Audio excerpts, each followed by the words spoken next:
Good morning all of you. आज हम 10th number का जो पूरक पठन है रात का चौकीदार, यह पूरक पठन आज हम सीखेंगे। लेखक का नाम है सुरेश कुशवाहा तन्मय। अब हम लेखक का परिचय देखेंगे। उनका जन्म जबलपुर मध्य प्रदेश में हुआ। तन्मय जी कवि लेखक के रूप में प्रसिद्ध है। उनकी रचनाएं विभिन्न पत्र पत्रिकाओं में छपती रहती है। यानी लेखक जो भी रचनाएं लिखते हैं तो उनकी रचनाएं विभिन्न न्यूज़पेपर में छपती रहती है।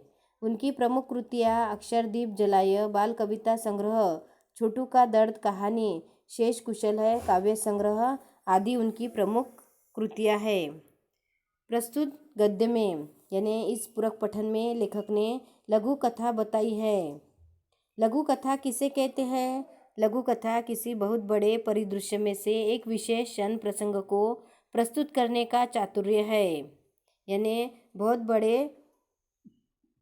परिदृश्य में से जब हम छोटा क्षण या प्रसंग लोगों के सामने प्रस्तुत करते हैं उसे ही लघु कथा कहते हैं।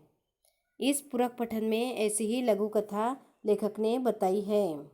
प्रस्तुत पाठ में लेखक ने चौकीदार के माध्यम से जहाँ इस पेशे से जुड़े लोगों की ईमानदारी कर्तव्य निष्ठा को दिखाया है। यानी इस पूरक पठन में लेखक ने चौकीदार किस तरह से अपनी ड्यूटी ईमानदारी कर्तव्य निष्ठा से करता है इसके बारे में इस पूरक पठन में बताया है। तो वही दूसरी तरफ कुछ लोगों की मुक्तखोरी को दर्शाते हुए जन जागृति करने का प्रयास भी किया है। यानी चौकीदार अपनी ड्यूटी किस तरह से ईमानदारी से करता है, वही दूसरी तरफ किस तरह से मुक्तखोर लोग रहते हैं उनके बारे में जन जागृति भी लेखक ने इस पूरक पठन में की है।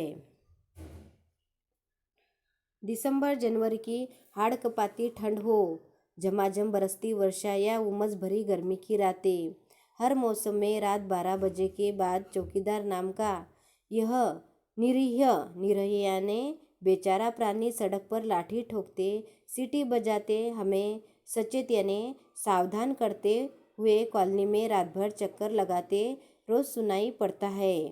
लेखक का कहना है दिसंबर महीना हो या जनवरी का, बहुत ठंड हो या बहुत ज़्यादा बरसात हो या उमस यानी उष्ण भरी गर्मी की रातें, हर मौसम में हमें चौकीदार नाम का जो निरही यानी बेचारा जो प्राणी है वह सड़क पर लाठी ठोकते हुए हमें रोज़ सुनाई देता है।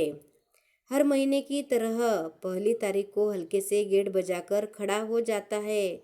साहब जी पैसे, यानी वह अपनी ड्यूटी ईमानदारी से तो करता ही है, उसके साथ वह हर महीने की पहली तारीख को हल्के से गेट बजाकर लोगों को पैसे के लिए भी कहता है।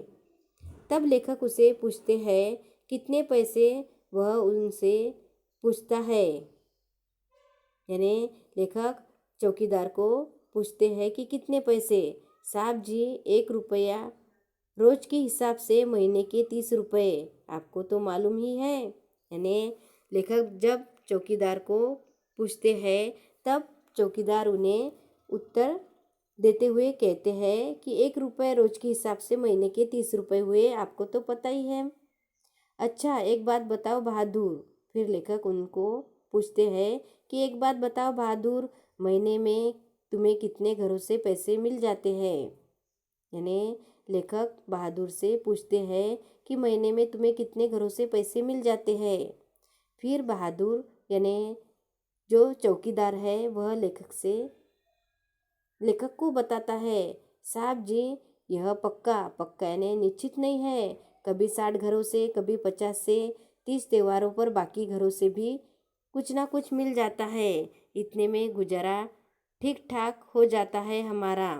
यानी वह लेखक को बताते हुए कहता है कि साहब जी मुझे 60-50 घरों से पैसे तो मिल जाते हैं, 30 त्योहारों में बाकी के घरों में से भी मिल जाते हैं, इतने में हमारा जो गुजारा है यानी निर्वाह जो है वह ठीक ठाक हो जाता है। पर कॉलोनी में तो 100-125 से भी अधिक घर है, फिर इतने कम क्यों? यानी लेखक चौकीदार से पूछते हैं कि कॉलोनी में तो बहुत घर है, 100-125 से भी अधिक घर, परंतु तुम्हें इतने कम पैसे क्यों मिलते हैं? तो फिर तुम उनके घर के सामने सीटी बजाकर चौकसी रखते हो कि नहीं? उसने पूछा, यानी लेखक ने पूछा चौकीदार को कि तुम्हें इतने कम पैसे मिलते हैं, जब तुम्हें जिस घरों में से पैसे नहीं मिलते हैं तो उनके घर के सामने से तुम सीटी बजाते हुए जाते हो कि नहीं, उनकी रखवाली करते हो कि नहीं करते हो? फिर चौकीदार उन्हें उत्तर देता है, हाँ साहब जी, चौकसी यानी रखवाली करना यह तो मेरी जिम्मेदारी है। मैं केवल पैसे के लिए ही काम नहीं करता, यानी उनके घरों की रखवाली करना यह मेरी जिम्मेदारी है, मैं पैसे के लिए काम नहीं करता हूँ। फिर उनकी चौकसी रखना तो और ज़रूरी हो जाता है, यानी जो लोग पैसे देते नहीं हैं उनकी चौकसी रखना यानी उनके घर की रखवाली करना यह मेरी जिम्मेदारी है। भगवान नहीं करे यदि उनके घर चोरी वोरी की घटना हो जाए तो, यानी लेखक को चौकीदार बताता है कि जो लोग पैसे नहीं देते हैं उनके घरों की रखवाली करना यह मेरी जिम्मेदारी है। भगवान यानी ईश्वर नहीं चाहते हैं कि कभी उनके घरों में चोरी वोरी की घटना हो जाए तो इस तरह से आज हमने 10th नंबर का जो पूरक पठन है रात का चौकीदार, इस पूरक पठन के 3-4 पैराग्राफ सीखे हैं, बाकी का हम कल सीखेंगे। Thank you.